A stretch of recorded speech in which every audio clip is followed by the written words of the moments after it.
안녕하세요. 엘리의 아들들과 사무엘의 극적인 대조를 보여줍니다. 오늘 본문은 사무엘상 2장 12절에서 21절입니다. 12절. 엘리의 아들들은 악한 사람들이었습니다. 그들은 여호와를 의식하지 않았습니다. 악한 사람들이란 단어는 벨리아의 아들들을 번역한 것입니다. 벨리알은 헛되고 사악함이란 뜻입니다. 무가치한 자들, 불량자로도 번역됩니다. 엘리가 한나를 술 취한 여자로 평가할 때 벨리알의 딸로 여기지 말라고 요청했습니다. 이 단어가 여기에 사용된 것은 한나가 벨리알의 딸이 아니라 엘리의 아들들이 벨리알의 아들들이란 것입니다. 엘리는 진짜 누가 벨리알의 후손인지 구분할 능력이 없었습니다. 여호와를 의식하지 않았다는 말은 여호와의 언약적인 요구를 알지 못했고 인정하지 않았다는 뜻입니다. 13절. 그 당시 제사장들이 백성들에게 행하는 관습이 있었는데 그들은 그것을 무시했습니다. 누구든 제사를 드리고 그 고기를 삶을 때는 제사장의 종이 3살 달린 갈고리를 가져와서 관습이란 히브리어로 미슈파트입니다. 재판이라는 뜻입니다. 제사장은 옳고 그름을 판단하는 재판을 맡은 사람인데 이들이 마땅히 해야 될 일을 행하는 것이 관습입니다. 율법에 따르면 백성들이 화목제물로 드린 고기 중에 제사장은 가슴 부분과 넓적다리를 취하도록 되어 있었습니다. 그리고 나머지 고기는 백성들이 다시 돌려받아 함께 나누어 먹었습니다. 그런데 엘리의 아들들은 제사를 드린 사람들의 목까지도 자신들의 몫으로 취하는 악한 행동을 일삼았습니다.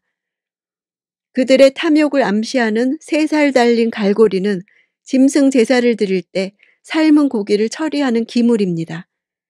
이 성물을 가지고 여호와의 제사를 더럽혔습니다. 한번 찔러서 최대한 많은 고기를 가져가려는 것이었습니다. 14절. 그것으로 냄비나 소치나 큰 소치나 가마에 찔러 넣어 찍혀 나오는 대로 제사장이 고기를 갖는 것이었습니다. 실로에 올라오는 모든 이스라엘 백성들에게 그렇게 했습니다. 고기 삶는 용기를 4가지나 열거한 것은 3살 갈고리를 여러 용기에 여기저기 찔러대는 종의 모습을 표현하기 위함입니다. 걷어가는 양도 냄비에서 솥으로, 큰 솥으로, 가마로 점점 대담해졌습니다. 15절. 그리고 기름이 태워지기 전에 제사장의 종이 제사 드리는 사람에게 와서 제사장에게 구워드릴 고기를 주십시오. 그는 삶은 고기보다는 날 것을 원하십니다. 하고 말하곤 했습니다. 화목제물의 고기는 반드시 제물의 기름을 하나님께 태워드린 후에 제사장과 백성이 다시 취해야 했습니다. 그런데 엘리의 아들들은 하나님께 제물의 기름을 태우기 전에 기름이 붙어있는 맛있는 부위에 그 날고기를 가져갔습니다. 화제로 드리는 짐승의 기름을 먹는 사람은 그 백성 가운데서 끊어질 것이라는 율법의 명령에도 불구하고 그들은 이것을 의도적으로 무시했습니다. 16절. 만약 그 사람이 기름을 먼저 태운 뒤에 원하는 대로 가져가시오 라고 말하면 종은 아니 지금 당장 주십시오. 그러지 않으면 내가 강제로 빼앗겠습니다 라고 대답했습니다.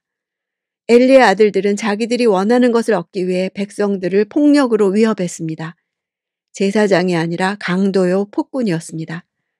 하나님의 율법을 수호해야 하는 제사장이 하나님의 율법을 더 멸시한 것입니다.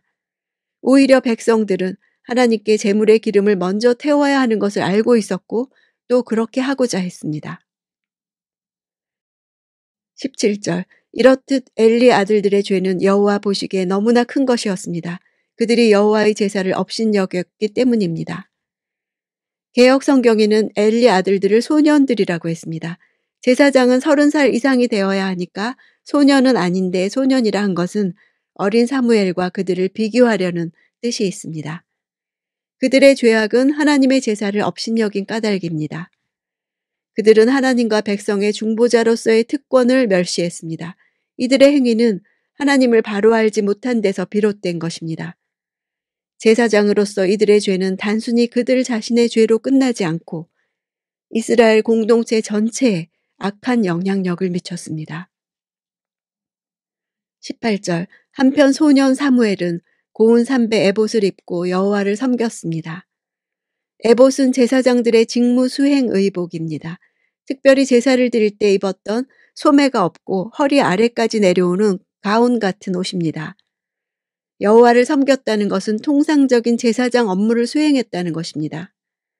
고운 삼배 에봇을 입고 여호와를 섬긴 사무엘의 모습과 하나님을 멸시하는 행동을 일삼은 엘리의 두 아들의 모습이 대조되고 있습니다.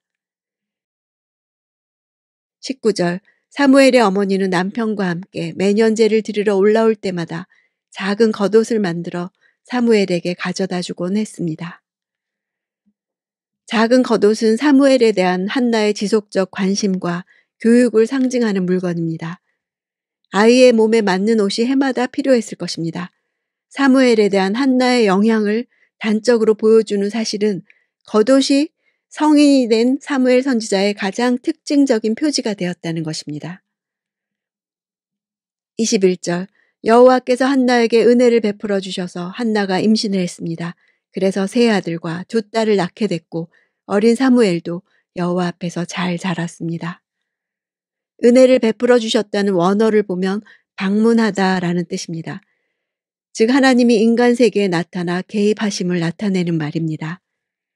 사무엘 한 명에 5배를 갚아주셨습니다. 하나님이 사무엘을 한나의 품에서 데려가신 것으로 본다면 출애굽기에 보면 남의 소를 가져왔을 때는 5배로 갚아주라고 되어 있습니다. 사무엘이 여호와 앞에서 잘 자랐다는 것은 엘리의 아들들과 함께 자랐지만 그들에게 영향을 받지 않았다는 것입니다. 엘리의 아들들의 죄가 날이 갈수록 여호와 앞에서 커가고 있던 반면 사무엘은 날이 갈수록 여호와 앞에서 잘 자라갔습니다. 성경은 한나의 찬양 후에 엘리 아들들의 나쁜 행실을 기록하고 있습니다. 왜 이 시대에 한나와 사무엘이 나와야 하는지를 보여줍니다.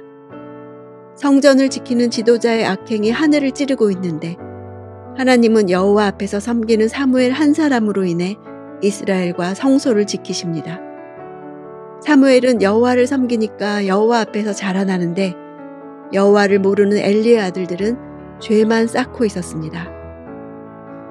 하나님을 알지 못했다는 것은 하나님과의 만남이 없다는 것이고 살아계신 하나님을 경험하지 못했다는 것입니다.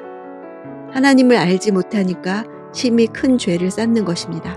그 책임을 아버지인 엘리가 하나님보다 아들들을 더 사랑했기 때문이라고 책망하십니다.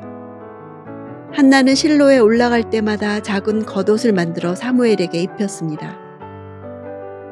자라가는 사무엘에게 제사장 정복이라고 할 수 있는 옷을 만들어 입힘으로써 그가 하나님 앞에 제사장으로 자라가도록 격려하고 축복한 것입니다. 한나가 매년 겉옷을 지으면서 얼마나 아들을 위해 기도했겠습니까? 거룩한 부모는 자신의 자녀가 자라가는 모습을 보고 매년 새 옷을 입히는 사람입니다. 자녀의 성장을 알아차리고 그에 맞게 교육하는 부모입니다. 믿음의 부모의 영향이 자녀에게 일생 지속될 것입니다.